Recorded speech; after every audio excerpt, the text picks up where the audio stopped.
नमस्कार, मैं हूं आपके साथ मैत्रेयी और आप देख रहे हैं हमारा खास शो राग बिहारी। इसमें आज हम बात करेंगे जिस तरह से बिहार विधानसभा परिषद चुनाव से पहले एआईएमआईएम की एक सीट की मांग ने आरजेडी की टेंशन बढ़ा दी है, तो दूसरी तरफ बीजेपी और जेडीयू के रिश्तों को लेकर काफी अटकलें चल रही है और जेडीयू लीडरशिप लगातार इस पर सफाई दे रहा है। वहीं बिहार के चर्चित टेंडर घोटाले में ईडी की एंट्री के बाद जांच का दायरा और बड़ा हो गया है। तो आज हम बात करेंगे एआईएमआईएम के दबाव के बारे में, जिस तरह से अख्तर उल इमान खुलकर सामने आ रहे हैं और कह रहे हैं कि हमें राज्यसभा के दौरान जो शर्त रखी गई थी हमारे द्वारा वो पूरी की जाए। उसके अलावा हम एनडीए की एकजुटता के दावों पर भी बात करेंगे और टेंडर घोटाले की जांच के बीच जिस तरह से बिहार का सियासी पारा भी लगातार चढ़ा हुआ है उस पर भी हम बात करेंगे। हमारे साथ हैं राजनीतिक विश्लेषक रामबंधु वस जी। सर, बहुत बहुत स्वागत है आपका। सर, पहला सवाल तो मेरा यही होगा, जिस तरह से विधान परिषद चुनाव में एआईएमआईएम की एमएलसी सीट की मांग जो है वो आरजेडी के लिए नई मुश्किल खड़ी कर सकती है। राज्यसभा चुनाव में जिस तरह से समर्थन देने के बदले एआईएमआईएम अब तेजस्वी यादव से एकमात्र जो विपक्षी सीट है उस पर अपना उम्मीदवार उतारने की मांग कर रही है, और अगर आरजेडी इस मांग को ठुकराती है तो एआईएमआईएम अपना प्रत्याशी उतार देती है, तो ऐसे में हो सकता है कि विपक्षी वोटरों का बंटवारा हो जाए और आरजेडी को सिर्फ एनडीए ही नहीं बल्कि अपने सहयोगी वोटों को भी एकजुट करने की चुनौती होगी। क्योंकि राज्यसभा चुनाव के दौरान भी हमने देखा था जिस तरह से कांग्रेस के 3 विधायक अनुपस्थित थे, उसके अलावा आरजेडी के भी विधायक नहीं आए थे, और इस तरह से आरजेडी के जो उम्मीदवार थे राज्यसभा में उनको झटका मिला था। इस बार खैर तेजस्वी यादव या महागठबंधन कह लें तो कोई भी ऐसी चूक नहीं कर सकती है जिससे समीकरण बिगड़ जाए, क्योंकि एक सीट ही उनके पाले में है और एक सीट बहुत महत्वपूर्ण ऐसे में हो जाता है, और एआईएमआईएम को देना क्या संभव हो पाएगा या क्या समीकरण बैठ सकता है? देखिए, आरजेडी के कोटे में तो एक ही सीट आ रहा है एमएलसी का, लेकिन उनके लिए चुनौती है। चुनौती दो तरफा है, पार्टी के अंदर भी और महागठबंधन में भी। दरअसल एआईएमआईएम का की जो दावेदारी है वो राज्यसभा में उन्होंने जो समर्थन दिया था उसके बदले में है। हालांकि इनके समर्थन से या कांग्रेस के जो एक विधायक थे उनके समर्थन से आरजेडी के जो उम्मीदवार थे वो राज्यसभा में जीत नहीं पाए थे, लेकिन जैसे तैसे करके कांग्रेस के 6 में से 3 गायब हो गए और कम से कम ओवैसी की पार्टी कांग्रेस की जगह पे थी जो मुस्तैदी के साथ आरजेडी के कैंडिडेट के साथ खड़ी थी। अब वो उनका मांग है कि राज्यसभा के सहयोग के बदले उनको एक सीट मिल जाए। देखिए, ये जो मांग है, हालांकि एमएलसी सीट के लिए 25 विधायकों के वोट की जरूरत है और आरजेडी के पास 25 विधायक हैं ही, लेकिन अगर वो ओवैसी को एक मौका देते हैं आलोचना करने का, उनको कैंडिडेट खड़ा करने का अगर अवसर नहीं देते हैं, तो राजनीतिक तौर पे एआईएमआईएम को कहने का मौका मिल पाएगा कि हम अकेले चुनाव लड़े। जब विधानसभा चुनाव में साथ गठबंधन में शामिल होने का प्रस्ताव रखे तो भी इनकार कर दिए। हम अपने बलबूते जीत पाए। उसके बाद जब राज्यसभा का चुनाव हुआ है तब भी हम महागठबंधन का साथ दिए, आरजेडी का साथ दिए, और अब जब हमारी बारी है, यानी जो अल्पसंख्यक समाज है उनको अपना एक प्रतिनिधि भेजना है, तो आरजेडी ने अपना हाथ पीछे खींच लिया। तो राजनीतिक तौर पे तो जो पक्ष है, जो नैरेटिव है, वो एआईएमआईएम के पाले में जाता है। लेकिन दूसरी तरफ आरजेडी की मुश्किलें ये हैं कि एक तो आरजेडी के पास अपने 25 विधायक हैं। अगर वो 25 विधायक एकजुट रह गए तो वो अपना कैंडिडेट निकाल सकता है। उसके बाद अगर एआईएमआईएम के दावेदारी को आरजेडी अगर मान लेती है तो फिर कांग्रेस का क्या होता है? कांग्रेस के जो प्रदेश अध्यक्ष हैं राजेश राम, उन्होंने भी कहा है कि हम भी अपनी दावेदारी पेश करेंगे। तो फिर कांग्रेस के दावे का क्या होता है? कांग्रेस की अलग दावेदारी है, ओवैसी की पार्टी की अलग दावेदारी है। तो इस तरीके से को लेकर के आरजेडी के लिए एक समीकरण साधना मुश्किल होता है। दूसरी बात यह है कि राज्यसभा चुनाव के दरमियान जो आरजेडी के ढाका के जो प्रत्याशी थे फैजल रहमान, वो अनुपस्थित थे। अपनी मां की बीमारी का उन्होंने कारण भी बताया और उसके कारण वो अनुपस्थित रहे थे उसमें। उसके बाद कुछ दिन पहले वो जाके मुख्यमंत्री सम्राट चौधरी से मिलते भी हैं। हालांकि वो आरजेडी से बागी हुए हैं या उन्होंने कुछ इस तरह का बयान दिया है, ऐसी बातें नहीं है, लेकिन इतना तो सत्य है कि जब चुनाव की बारी थी राज्यसभा के दौरान तो अनुपस्थित रहे। तो 25 विधायक चाहिए। 25 में से अगर एक भी अनुपस्थित हो जाए, तो कैंडिडेट जीत नहीं सकता है। दूसरी बात ये है कि कांग्रेस के कितने विधायक अगर आरजेडी अपना कैंडिडेट देती है, तो कांग्रेस कितना साथ देती है? क्योंकि ओवैसी की पार्टी हमेशा हमलावर है, हमेशा वो बयान दे रही है।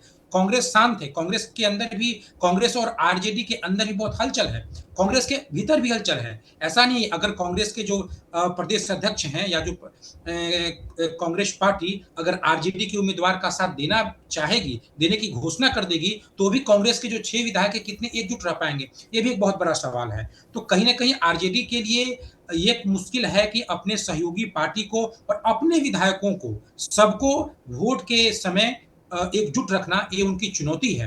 क्योंकि इसमें जो वोट होता है वो प्रथम वरीयता के आधार पे और दूसरी वरीयता के आधार पे 2 तरीके से वोटिंग होता है। उसकी गणना के आधार पे कोई भी पार्टी जीत सकता है, कोई भी उम्मीदवार जीत सकता है। इसलिए यहाँ एक-एक विधायक का वोट जो है वो बहुत ही मायने रखता है। ऐसे में कितना एकजुट रख पाएँगे? दूसरा हलचल आरजेडी के साथ है अपने पार्टी में कि ये टिकट अगर आरजेडी अपने उम्मीदवार को खड़ा करती है, तो किसे खड़ा करती है? पहले राबड़ी देवी की इच्छा थी कि उनके बेटे को ये दिया जाए, टिकट दिया जाए। उसके बाद उनके बेटे ने इनकार कर दिया, तब रोहिणी आचार्य से मिलने लालू यादव दुबई गए हुए हैं, दुबई गए हुए हैं। तो इस तरीके से अगर परिवार के सदस्य को अगर वो सीट मिलती है, तो भी एआईएमआईएम को कहने का एक मौका मिल जाएगा कि देखिए ये अल्पसंख्यक समाज को विधान परिषद में न भेज करके अपने परिवार को, अपने परिजन को, अपने बेटी, अपने बेटा को ये भेज रहे हैं। तो इस तरीके से आरजेडी के लिए ये उतना आसान नहीं है।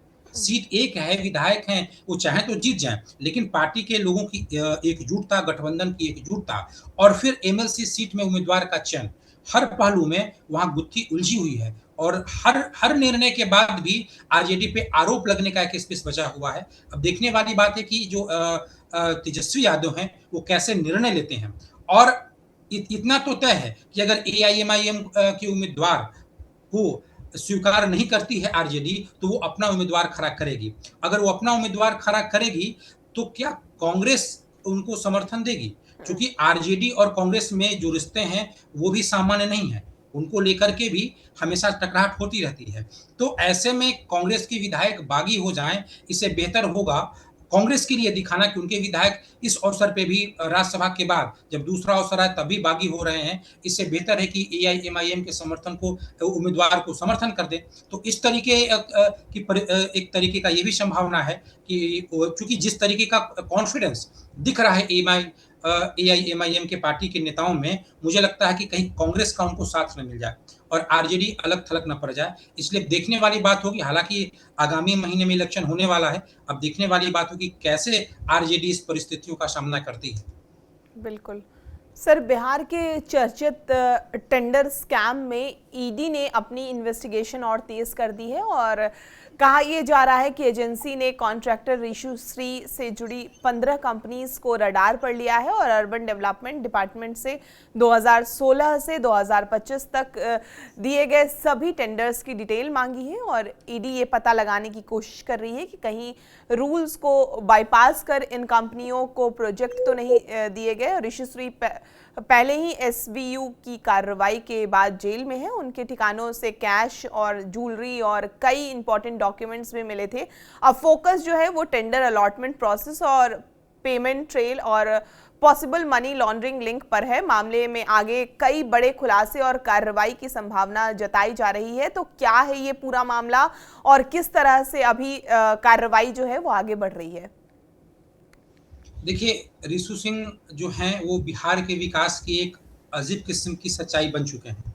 जिस तरीके से बड़े पैमाने पर बिहार में जो निर्माण कार्य हो रहा था, उसके पीछे घोटालों का इतना बड़ा कारोबार चल रहा है, ये बात अब समझ में आई है जब ऋषु सिंह के काले कारनामे सामने आए हैं। दरअसल ये एक सामान्य दवा कारोबारी पिता हैं इनके और उसके बाद उन्होंने जब अपनी कंपनी खोली, तो इनकी मुलाकात संजीव हंस नाम के एक आईएएस ऑफिसर से हुई है, जो उस समय सचिव थे। वो ऊर्जा एवं जल मंत्रालय में के सचिव थे और संजीव हंस से मिल जाने के बाद ये एक तरीके से जितने भी टेंडर हैं, सरकार जब टेंडर निकालती हैं, उनमें इनका धीरे-धीरे करके इतना हस्तक्षेप बढ़ गया कि एक तो मनमाने तरीके से अपने कंपनियों के लिए टेंडर लेते थे और ये दूसरे कंपनियों को भी टेंडर दिलवाते थे, हुँ, 5% कमीशन लेकर के और बाद में उस कंपनी जिसको टेंडर दिलवाए, उसमें अपनी कंपनी को सब कॉन्ट्रैक्टर के रूप में वो शामिल हो जाते थे। तो इस तरीके से इनका एक कारोबार चलता था और एक जिस तरीके से छानबीन हो रही है और एक के बाद एक कई आईएएस ऑफिसरों का इसमें नाम आ रहा है। ये 2 आईएएस ऑफिसर को विदेश यात्रा करवा चुके हैं। खुद 2021 और 22 में लगभग 23 से 24 बार खुद विदेश यात्रा कर चुके हैं। तो जिस तरीके से इनके आईएएस ऑफिसर का लिंक्स अब जाकर के सामने आ रहा है, ऐसा लगता है कि जैसे ये एक अघोषित सेक्रेटरी हैं। बिहार में जितने भी टेंडर होते थे, उनके एक अघोषित या सुपर सेक्रेटरी हैं, हुँ, जो यही तय करते थे कि किस कंपनी को कौन-सा टेंडर मिले और उसमें मनमाना कमीशन लेना और उसके बाद एक सबसे बड़ी बात ये है कि रिशु सिंह का नाम कब आया? 2023 में एक महिला ने यौन शोषण का आरोप लगाया और उसपे हुँ, मुकदमा दर्ज हुआ। जब उसकी छानबीन होने लगी, वो आरोप था आईएएस अधिकारी संजीव हंस के खिलाफ। हुँ, जब उसपे छानबीन होने लगा, तब पता चला कि पीड़िता को अपने मुँह बंद करने के लिए 90 लाख रुपए देने की बात कही गई है। और जब ईडी ने ये छानबीन शुरू कर दी कि ये 90 लाख रुपए कहाँ से आए, तब ये पता चला कि ये रिशु सिंह के हैं और फिर छानबीन हुई कि रिशु सिंह कौन है? तब ये सच्चाई सामने आई कि एक तरीके से बहुत बड़ा इनका कारोबार है, सरकारी टेंडर दिलवाने का। ये मतलब सरकारी टेंडर दिलवाने का काम करते हैं और इनकी कुछ अपनी कई कंपनियाँ भी हैं और वो कंपनी भी टेंडर लेती है और इस तरीके से इनका काम है। जब इन पे छापा पड़ा इनके पटना के मीठापुर इलाकों में, तो वहाँ 61 ज़मीनी दस्तावेज़ मिले। हुँ, बहुत कई करोड़ों के गहने मिले, आभूषण मिले, बहुत सारे कैश मिला। इसके अतिरिक्त बहुत सारे इनके प्रॉपर्टी का दस्तावेज़ भी वहाँ पे मिला है और उसके बाद जिस तरीके से लगातार छापेमारी चल रही है, रिशु सिंह का कितनी संपत्ति है, इसका कोई अंत पता नहीं चल रहा है। अभी तक अनुमानतः जो हम मीडिया रिपोर्ट्स देख रहे थे, 9,000 करोड़ की संपत्ति बताई जा रही है, जो अभी तक ईडी ने छापेमारी की है। हालाँकि गिरफ्तार है। तो एक तो सबसे दुखद पहलू इसका ये है कि ये इतने बड़े टेंडर घोटाला मुझे लगता है कि अब इसको अपने आप में टेंडर घोटाला ही कहना चाहिए हुँ, क्योंकि जब एक ही व्यक्ति दर्जनों टेंडर तय करना शुरू कर दे, तो ये बहुत बड़ा घोटाला है और कई विभागों से 1-2 विभाग नहीं है, बहुत सारे विभाग हैं। तो हर विभाग के अलग-अलग सचिव होते हैं, जो आईएएस ऑफिसर होते हैं। इसका मतलब कि अगर इसकी ईमानदारी से छानबीन की जाए, तो दर्जनों ऐसे आईएएस अधिकारी होंगे जो इनके संपर्क में होंगे और सब सचिव स्तर के, यानी वरिष्ठ आईएएस अधिकारी हुँ, इनके संपर्क में होंगे। और इस तरीके से टेंडर घोटाला करने वाला जो घोटालेबाज है, उसके बारे में पता कब चलता है, तो एक यौन शोषण संबंधी जब मुकदमा दर्ज होता है, तब पता चलता है। तो हुँ, ये एक बिहार के विकास का काला सच है। और अभी जो 15 कंपनियों पे जिन 15 कंपनियों की जाँच की गई है, उनमें से तो कुछ कंपनियों को ब्लैक लिस्टेड करने के बाद भी उनको टेंडर मिलता था। रिशु सिंह की हैसियत इतनी थी अधिकारियों के बीच या अगर ये अधिकारियों के बीच हो या यूँ भी कहा जा सकता है कि मंत्रियों के बीच इनकी हैसियत इतनी थी कि ये कुछ ब्लैक लिस्टेड कंपनियों को भी नकली दस्तावेज़ बना करके और टेंडर दिलवाने में सफल हो जाते थे। और नगर विकास विभाग की ओर से, ऊर्जा मंत्रालय की ओर से या जल आपूर्ति एवं शहरी सौंदर्यीकरण से संबंधित जितने भी सरकारी टेंडर होते थे, सभी टेंडरों में इनका हस्तक्षेप चलता था। हुँ, जबकि मतलब एक एक बिज़नेसमैन से अपने करियर की शुरुआत किए थे। ये कोई अधिकारी नहीं है, ये कोई मंत्री नहीं है। ये इनका संबंध कोई मतलब किसी राजनेता के परिवार से भी नहीं है। हुँ, तो ये एक दर्शाता है कि टेंडर में जिस तरीके से मनमाने तरीके से अधिकारियों के द्वारा जो घोटाला किया जाता था या जो रिश्वतखोरी की जाती थी, वो उसका एक पाइपलाइन अगर आप कहें तो रिशु सिंह हैं। देखिए, एक बहुत दुखद बात है कि बिहार में बहुत सारे ऐसे कर्मी हैं, सरकारी कर्मी हैं, जिनको समय पे वेतन नहीं मिलता। जैसे अगर आंगनवाड़ी हैं, उनको नहीं मिलता, स्कूल की जो रसोइया हैं, उनको नहीं मिलता, शिक्षकों को भी समय-समय पे पैसा नहीं मिलता है। हुँ, लेकिन जो बिहार में निर्माण कार्य हैं, सड़क निर्माण कार्य, भवन निर्माण कार्य, वो हमेशा उसमें पैसा उस विभाग में पैसा रहता है और हमेशा होता ही रहता है काम।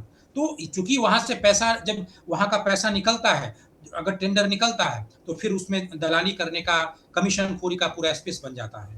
तो ये अब ये अपने आप में जो 2005 के बाद जो नीतीश कुमार के नेतृत्व में बिहार का विकास हुआ था, उस पे निश्चित तौर पे एक प्रश्न चिन्ह तो पैदा होता ही है और अगर इसकी गहराई से छानबीन होगी, तो इसमें कई आईएएस ऑफिसर का नाम आएँगे। सोचने वाली बात ये है कि अगर किसी भी विभाग विभाग का जो हुँ। प्रिंसिपल सेक्रेटरी है, अगर उस तक इस घोटाले की तार पहुँचती है, तो क्या ये कैसे मान लिया जाए उससे संबंधित मंत्री या फिर उस दौर के जो मंत्री हैं, वो मंत्री इस दाग से बिल्कुल अछूते हैं।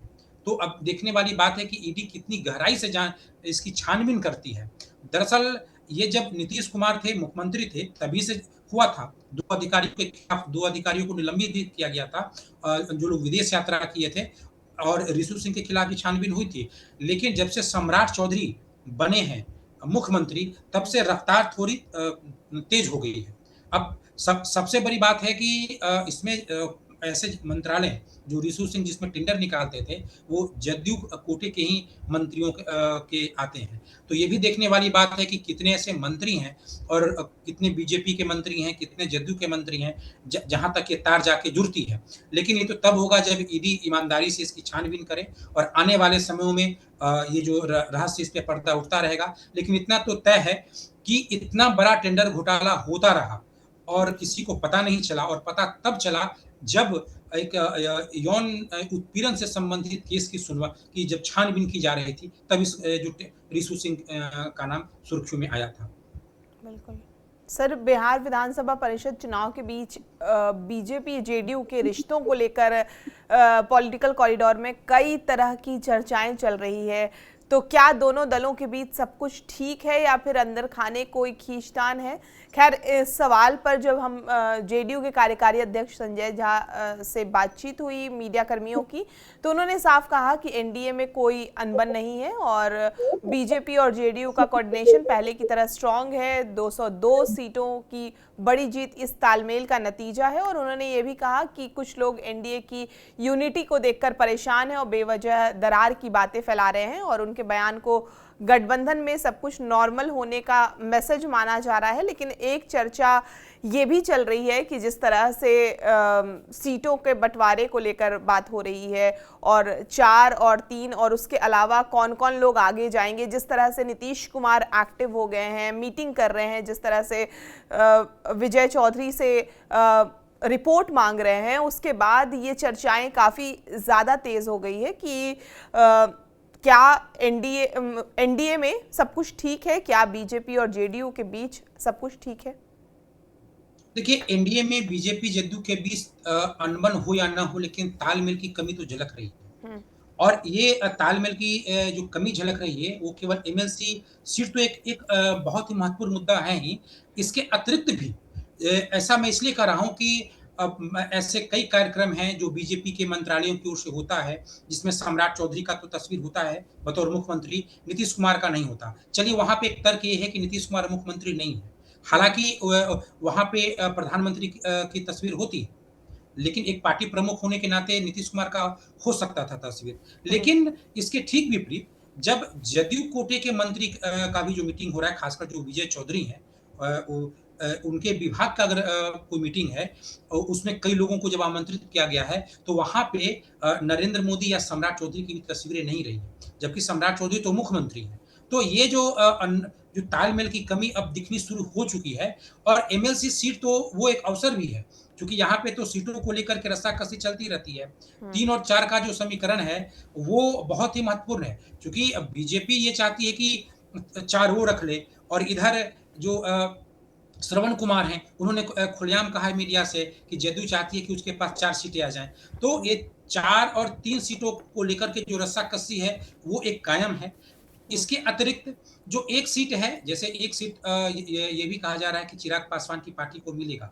तो इसमें भी जदयू ये चाहती है या नीतीश कुमार ये चाहते हैं कि उनकी भी सलाह ली जाए। उनकी भी सलाह ली जाए। वो भी बीजेपी जो चिराग पासवान के बारे में निर्णय लेती है, वो अपने स्तर पे और चिराग पासवान आपस में बातचीत करके निर्णय ले लेते हैं। उससे नीतीश कुमार की एक दूरी बन जाती है। तो महागठबंधन के अंदर भी एक खेमेबाजी जैसी स्थिति है। दूसरी बात ये है कि जदयू और बीजेपी के नेताओं के बीच जो बातचीत हो रही है कि एमएलसी के जो 8 सीटों पे टिकट का वितरण होगा उसमें किस तरीके से जातिगत समीकरण को ध्यान में रखा जाए। हुँ। यानी कि एक ही जाति को एक से अधिक टिकट नहीं दिया जाए। वो एक से अधिक टिकट का मतलब ये है कि अगर किसी जाति को जदयू टिकट देती है तो उस जाति को फिर बीजेपी टिकट ना दे। इस तरह की बातचीत हो रही थी। इसी में जदयू का ये कहना है कि वो राजपूत समाज के लोगों को टिकट देगी, क्योंकि राजपूत को लेकर के बीजेपी जदयू इस वक्त आरोप प्रत्यारोप की स्थिति में भी है। और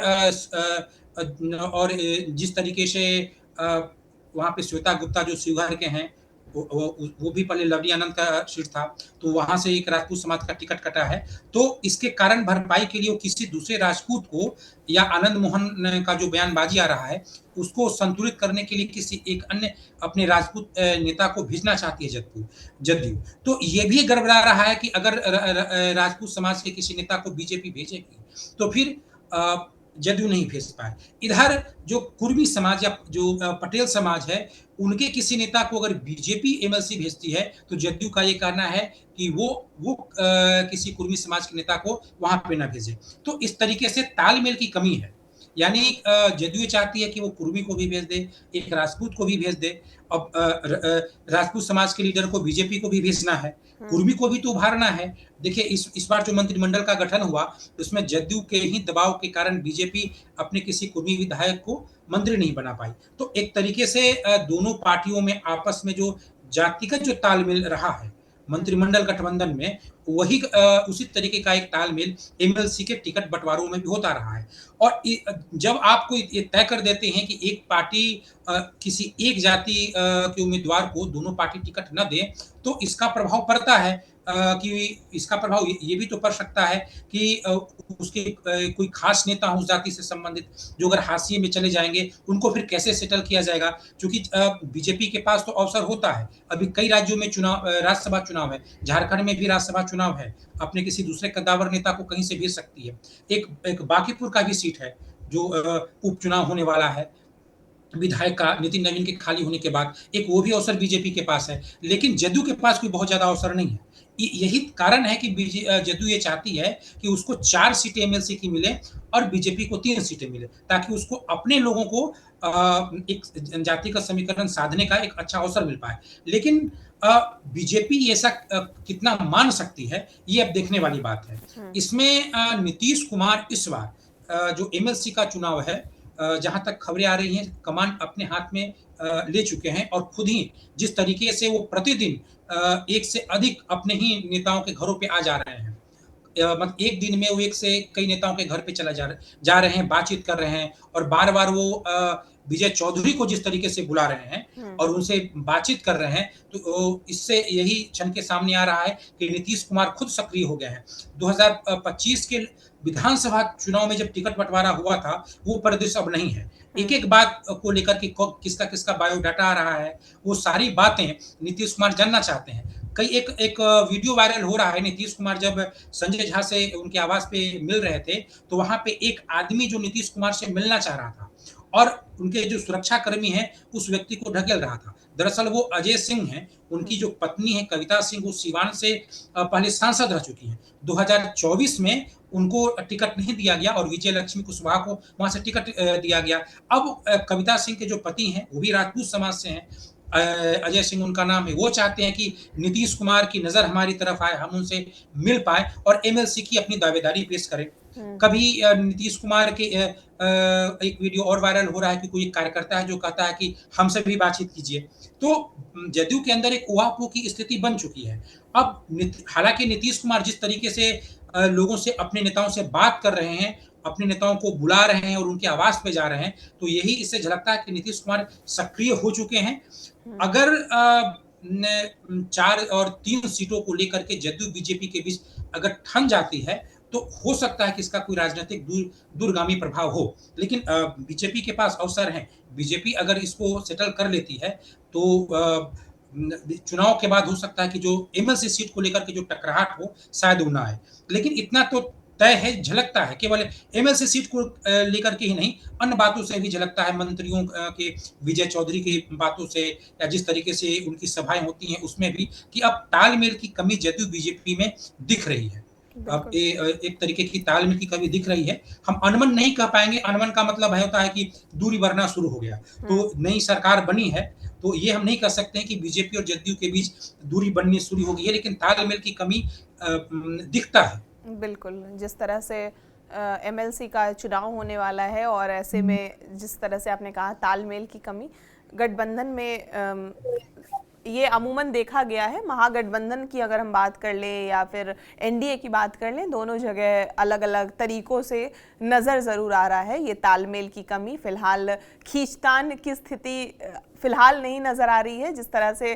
खैर, कांग्रेस बिहार के प्रदेश इकाई में, कांग्रेस के प्रदेश इकाई में अपने में ज़रूर पार्टी के अंदर नज़र आ रही है, लेकिन गठबंधन के में तालमेल की ही कमी फिलहाल दोनों गठबंधन में नज़र आ रही है। बहुत शुक्रिया सर हमसे बातचीत करने के लिए।